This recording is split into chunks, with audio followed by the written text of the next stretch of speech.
Good morning, students. Yesterday we have, in the last class, we have talked about definition of resources and classification of resources. In this topic, we study about development of resources. What do you mean by development of resources? Development, you know about development, and development means anything leads to growth. Resources, you know about everything which satisfy our needs are called resources. इस chapter में देखेंगे इस topic में कि development of resources क्या होता है और फिर देखेंगे रिसोर्सेज के साथ क्या प्रॉब्लम्स क्रिएट हो रहे हैं और उनका सोल्यूशन क्या है. ठीक है. देखिए, we have taken nature for granted. हमने नेचर को उधार लेके हम यूज कर रहे हैं. मीन्स क्या है, जैसे हम वाटर है या कोल पेट्रोलियम कैसे यूज कर पा रहे हैं, क्योंकि हमारे जो एंसेस्टर्स हैं, हमारे पूर्वज जो हैं, उन्होंने हमारे लिए इसको छोड़ा है, इसी वजह से हम इसको यूज कर पा रहे हैं. मीन्स हमने उधार लेके रखा. We have taken nature for granted. लेकिन उधार लेके रखा है आपकी आवश्यकताओं पूरा करने के लिए. जैसे हम लोग क्या कर रहे हैं, हमारे एंसेस्टर्स ने बचा के रखा था, हम लोग यूज कर रहे हैं. अब हमारे जो आने वाली जनरेशन है उनके लिए कुछ होना चाहिए ना, तो हम कहेंगे उनका हम यूज कर रहे हैं. इसीलिए हम कह रहे हैं कि we have taken nature for granted. हमने उधार लेके रखा है. ठीक है. अब रिसोर्सेज के साथ क्या प्रॉब्लम आता है, प्रॉब्लम रिलेटेड विथ रिसोर्सेज. सबसे बड़ा जो प्रॉब्लम है वो है इनडिस्क्रिमिनेट यूज. मतलब जितना आवश्यकता है उससे ज्यादा यूज. जैसे हम लोग वाटर का यूज कर रहे हैं, घर पे पोर्टेबल वाटर जो पीने योग्य पानी है, उसका हम बहुत ज्यादा यूज कर रहे हैं. जितना आवश्यकता है उससे ज्यादा यूज कर रहे हैं. ठीक है. तो ये क्या है, ये हमारी ग्रीड, हमारे लालच है कि हम यूज करते जा रहे हैं. कोल पेट्रोलियम यूज कर रहे हैं, पेट्रोल गाड़ियों में ज्यादा डाल रहे हैं, डीजल ज्यादा पड़ रहा है, आवश्यकता ज्यादा. कहीं क्रॉसिंग पे रुके हुए हैं, गाड़ियां रुकी हैं, वहां पर भी इंजन चल रहा है. तो ऐसे बहुत जगह पे हम लोग वेस्टेज कर रहे हैं और अपने लालचों को पूरा करने के लिए हम नेचर को एक्सप्लॉइट कर रहे हैं. ठीक है. तो इसका साइड इफेक्ट क्या हो रहा है, इसका साइड इफेक्ट रहा है कि depletion of resources. Resource deplete हो रहे हैं. डिप्लेट मीन धीरे धीरे क्या होते जा रहे हैं, फिनिश होते जा रहे हैं. Finishing slowly. जैसे कोल पेट्रोलियम क्या हो रहा है कि वो धीरे धीरे खत्म होते जा रहा है, और जब खत्म होता जाएगा तो आने वाले जनरेशन के लिए हम एक बड़ा प्रॉब्लम क्रिएट कर रहे हैं, क्योंकि हम पूरी तरीके से ये इसके बारे में जान चुके हैं कि कोल पेट्रोलियम बहुत ज्यादा यूज हो चुका है और ये हमारे हैबिट में आ चुका है. लेकिन आने वाले जनरेशन के लिए अगर वो इस समय में आ रहे हैं तो उनके लिए क्या होगा, आने वाले समय में जब खत्म हो जाएगा तो ये अभी अल्टरनेटिव सोर्स बहुत ज्यादा बन नहीं पाया है. ठीक है. तो ये एक साइड इफेक्ट है डिप्लेशन ऑफ रिसोर्सेज. दूसरा साइड इफेक्ट है सोसाइटी को डिवाइड कर रहा है. रिसोर्सेज सोसाइटी को डिवाइड कर रहा है रिच और पुअर में. मीन्स जिसके पास रिसोर्सेज है वो रिच हो गया, जिसके पास रिसोर्सेज नहीं है वो पुअर माना जाता है. जैसे मान लीजिए जमीन का एग्जाम्पल लेते हैं, एग्जाम्पल ऑफ लैंड.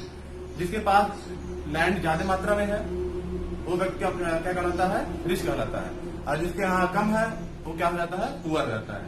ठीक है. ऐसे ही बहुत सारे इक्विपमेंट हैं, जैसे लैपटॉप, रेफ्रिजरेटर, एसी. ठीक है. कोल पेट्रोलियम जिसके यहाँ ज्यादा है, ज्यादा यूज हो रहा है, वो रिच होता है, जो जिसके यहाँ कम है वो पुअर होता है. यानी मनी की वजह से रिसोर्सेज किसी पास ज्यादा है, किसी पास कम है. ठीक है. तीसरा जो प्रॉब्लम क्रिएट होता है कि ग्लोबल इकोलॉजिकल क्राइसिस.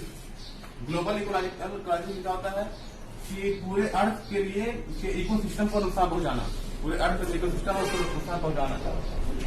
इसमें आता है आपका global warming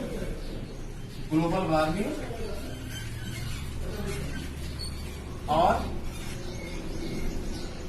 ozone layer depletion,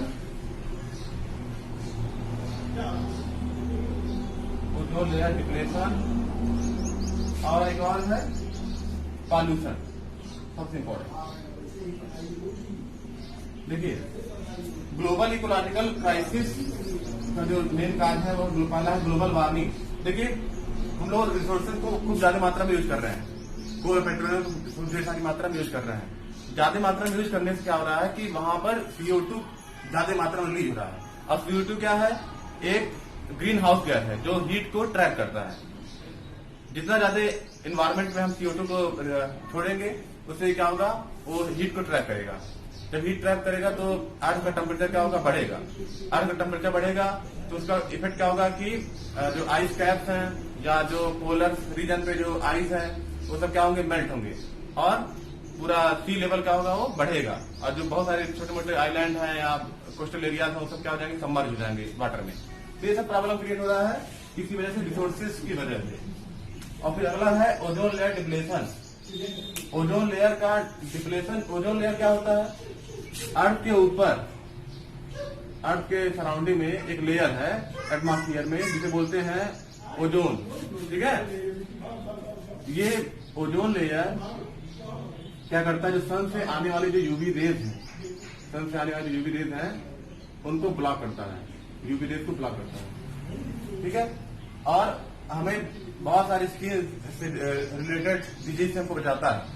ठीक है, सनबर्न से और बाकी सारे जो स्किन रिलेटेड डिजीज हैं, कैंसर जैसी बीमारी से हमको बचाता है ओजोन लेयर। ठीक है, ये ओजोन लेयर इतना हेल्प कर रहा है, लेकिन हम लोग क्या कर रहे हैं, रिसोर्सेज जैसे रेफ्रिजरेटर एसी यूज कर रहे हैं। ये रेफ्रिजरेटर एसी एक गैस निकालते हैं CFC।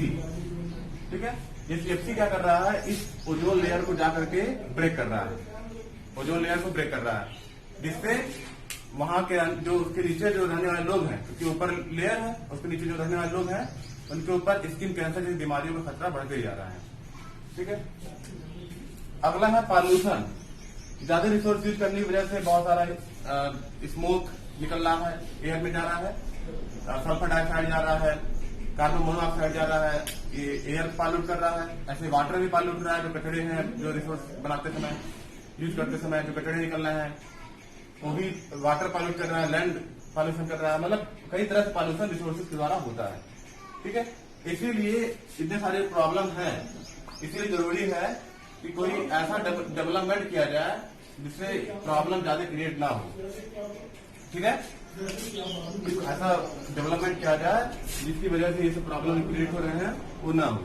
ठीक है, तो किस तरह से डेवलपमेंट किया जाए, कौन सा डेवलपमेंट किया जाए, उसमें आपका आता है सस्टेनेबल डेवलपमेंट। ठीक है, सस्टेनेबल डेवलपमेंट में क्या है, सस्टेनेबल डेवलपमेंट में वह डेवलपमेंट होता है, देखिए डेवलपमेंट अगर कंट्री का नहीं होगा तो लोगों का नहीं होगा। डेवलपमेंट होना बहुत जरूरी है, लेकिन डेवलपमेंट कैसे किया जाए। ठीक है, डेवलपमेंट करने के लिए सस्टेनेबल डेवलपमेंट होना बहुत जरूरी है। सस्टेनेबल डेवलपमेंट क्या है, डेवलपमेंट हो लेकिन उससे इन्वायरमेंट को कोई नुकसान न पहुंचे, पहली बात। तो development which do not damage the environment, पहला कंडीशन। और दूसरा चीज, जो फ्यूचर जनरेशन की जो आने वाले लोग फ्यूचर जनरेशन है उनको, उनके सोर्स को भी उनको नुकसान न पहुंचे, उनके रिसोर्स को भी यूज न कर लें। ठीक है, उनके लिए बचा के रखें, conservation of resources for the future generation. तो दो जो कंडीशन है, पहला क्या है कि पहला कंडीशन है कि इन्वायरमेंट को नुकसान न पहुंचा रहा हो, वह डेवलपमेंट जो इन्वायरमेंट को नुकसान नहीं पहुंचा रहा हो। और दूसरा कंडीशन क्या है, डेवलपमेंट की वजह से जो फ्यूचर जनरेशन के जो रिसोर्सेज है उनके लिए वो कंजर्व रहे। तो ऐसे डेवलपमेंट को बोलते हैं सस्टेनेबल डेवलपमेंट। तो development which do not harm environment and conserve resources for the future generation.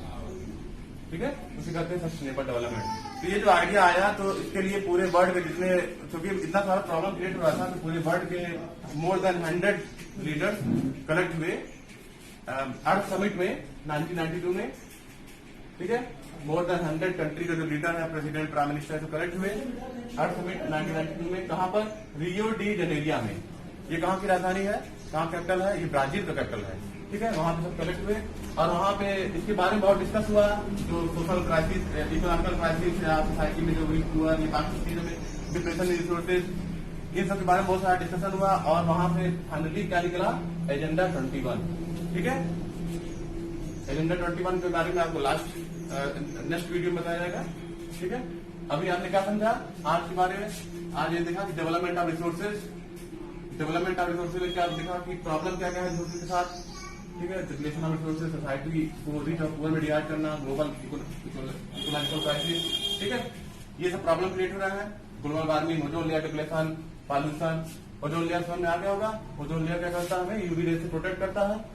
लेकिन हम लोग जो एसी और रेफ्रिजरेटर यूज कर रहे हैं उससे जो सीएफसी निकल रहा है वो क्या कर रहा है, ओजोन लेयर को डैमेज कर रहा है। ठीक है, तो पहला ये हम लोग रिसोर्सेज की वजह से नुकसान, और ग्लोबल वार्मिंग, कोल पेट्रोलियम की बर्निंग से बहुत सारी मात्रा में CO2 निकल रहा है। ये CO2 क्या कर रहा है, क्या करके अर्थ को जो है गर्म कर रहा है, वार्म कर रहा है, जिससे आइस कैप और सोलर जो मतलब जो आइस कैप या पोलर जो रीजन है, आइस कैप और पोलर रीजन में जो आइस है वो मेल्ट हो रहा है। और बहुत सारे कंट्री ऐसे हैं जो बेचारे कम यूज कर रहे हैं रिसोर्सेज को, जैसे मालदीव ऐसे छोटे मोटे कंट्री जो रिसोर्सेज को बहुत कम मात्रा में यूज कर रहे हैं, बहुत नेचर को बहुत हेल्प कर रहे हैं, लेकिन वो भी इसका जो है विक्टिम बन रहे हैं। ठीक है, तो इस तरीके से। अब पॉल्यूशन तो आप जानते हैं कितना पॉल्यूशन क्रिएट हो रहा है रिसोर्सेज की वजह से, air pollution, water pollution, land pollution. ठीक है, इसीलिए सस्टेनेबल डेवलपमेंट का एक आइडिया आया। सस्टेनेबल डेवलपमेंट में वह डेवलपमेंट जो इन्वायरमेंट को भी नुकसान न पहुंचाए और फ्यूचर जनरेशन का जो नीड है उसको भी कंजर्व करके रखे। ठीक है, इसके लिए एक अर्थ समिट हुआ, पूरे वर्ल्ड के मोर देन 100 कंट्री के लीडर कलेक्ट हुए इस जगह पे रियो डी जेनेरिया में 1992 में, और वहां पे इसके बारे में बहुत डिस्कशन हुआ और हमने डिसाइड हुआ कि एजेंडा 21 लॉन्च किया जाए, और एजेंडा 21 के बारे में आपको नेक्स्ट वीडियो बताया जाएगा। Thank you.